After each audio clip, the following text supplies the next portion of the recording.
Unit 3, Plagues and Passover. God executes judgment and shows mercy. So Exodus 6 has some important text for us. Look what it says. And God spoke to Moses and said to him, I am the Lord. I appeared to Abraham, to Isaac, and to Jacob as God Almighty.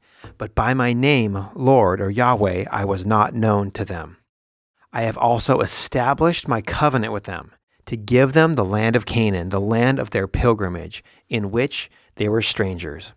And I have also heard the groanings of the children of Israel, whom the Egyptians keep in bondage, and I have remembered my covenant. Therefore, say to the children of Israel, I am the Lord.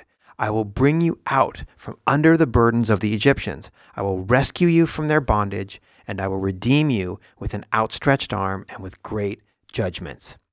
Then look what he says.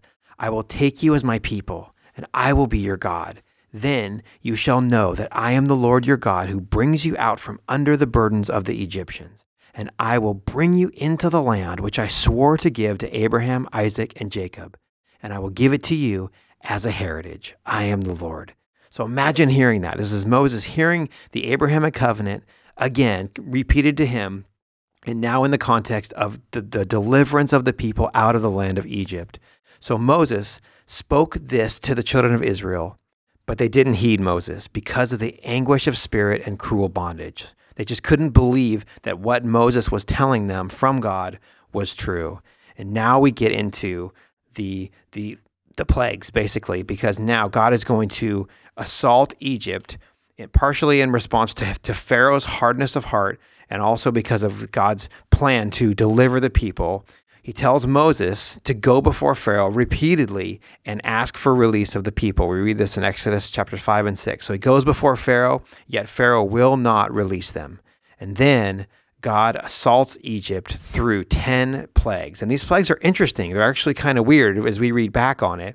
But God uses Moses and Aaron, and he assaults Egypt. He turns the Nile to blood.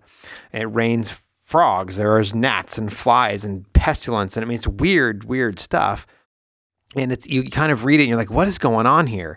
But we get a clue in Exodus 12b, the second part of the verse. And it says, and against all the gods of Egypt, I will execute judgment. I am the Lord. So each of the plagues was actually an assault on a specific Egyptian deity. And so in Exodus 8 through 10, we see the plagues coming. But the last plague is the most significant. And the last plague is where the angel of death will pass over the land and all of the firstborn children will be killed in Egypt unless they satisfy this certain criteria. And then the angel won't kill them. He will pass over them. So look what it says in Exodus 12. This is going to be very important going forward. Now the Lord spoke to Moses and Aaron in the land of Egypt, saying, this month shall be your beginning of months. It shall be the first month of the year to you, which is interesting. So God is saying this is a very significant thing, and this is actually where the Jewish religious calendar begins. And it's also, as we study the Passover celebration later in the New Testament, this is where it is instituted. So God says to Moses, speak to the congregation of Israel, saying, on the 10th of this month, every man shall take for himself a lamb, according to the house of his father, a lamb for a household. Now you shall keep it until the 14th day of the same month. Then the whole assembly of the congregation of Israel shall kill it at twilight. And they shall take some of the blood and put it on 2 of the doorposts and on the lintel of the houses where they eat it. For I will pass through the land of Egypt on that night, and I will strike all the firstborn in the land of Egypt, both man and beast. And here's the same verse we just read. And against all the gods of Egypt, I will execute judgment, for I am the Lord. Now the blood shall be a sign for you on the houses where you are. And when I see the blood, I will pass over you, and the plague shall not be on you to destroy you when I strike the land of Egypt.